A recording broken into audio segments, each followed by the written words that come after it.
ಮಹಿಳೆಯೋರ್ವರು ರಸ್ತೆಯಲ್ಲಿ ನಡೆದುಕೊಂಡು ಹೋಗುತ್ತಿದ್ದಾಗ ಸ್ಕೂಟರ್ನಲ್ಲಿ ಬಂದ ಖದೀಮರು ಅವರ ಕುತ್ತಿಗೆಯಲ್ಲಿದ್ದ ಚಿನ್ನದ ಸರವನ್ನ ಎಳೆದುಕೊಂಡು ಹೋಗಿದ್ದು, ಇದೀಗ ಆ ಪ್ರಕರಣದ ಓರ್ವ ಆರೋಪಿಯನ್ನ ಪೊಲೀಸರು ಬಂಧಿಸಿದ್ದಾರೆ.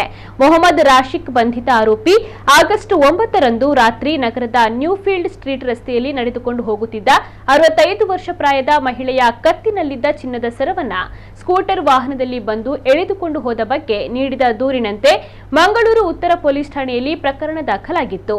ಪೊಲೀಸ್ ಆಯುಕ್ತ ಸುಧೀರ್ ಕುಮಾರ್ ರೆಡ್ಡಿ ಮಾರ್ಗದರ್ಶನದಲ್ಲಿ ಪೊಲೀಸರ ತಂಡ ಕಾರ್ಯಾಚರಿಸಿ ಸೆಪ್ಟೆಂಬರ್ 11ರಂದು ಮಂಗಳೂರು ನಗರದ ಕೇಂದ್ರ ಮಾರುಕಟ್ಟೆ ಬಳಿ ಪ್ರಕರಣದ ಓರ್ವ ಆರೋಪಿಯನ್ನ ದಸ್ತಗಿರಿ ಮಾಡಿ ಆತನ ವಶದಲ್ಲಿದ್ದ ಸುಮಾರು 4,50,000 ರೂಪಾಯಿ ಮೌಲ್ಯದ 42 ಗ್ರಾಂ ತೂಕದ ಚಿನ್ನದ ಸರವನ್ನ ಹಾಗೂ ಕೃತ್ಯಕ್ಕೆ ಬಳಸಿದ್ದ ಸ್ಕೂಟರ್ ವಾಹನವನ್ನ ವಶಪಡಿಸಿಕೊಳ್ಳಲಾಗಿದೆ. ಆರೋಪಿಯನ್ನ ನ್ಯಾಯಾಲಯಕ್ಕೆ ಹಾಜರುಪಡಿಸಲಾಗಿದ್ದು ನ್ಯಾಯಾಂಗ ಬಂಧನ ವಿಧಿಸಿದೆ. ಈ ಪ್ರಕರಣದಲ್ಲಿ ತಲೆಮರೆಸಿಕೊಂಡಿರುವ ಇತರ ಆರೋಪಿಗಳ ಪತ್ತೆಗೆ ಇದೀಗ ಪೊಲೀಸರು ಬಲೆ ಬೀಸಿದ್ದಾರೆ.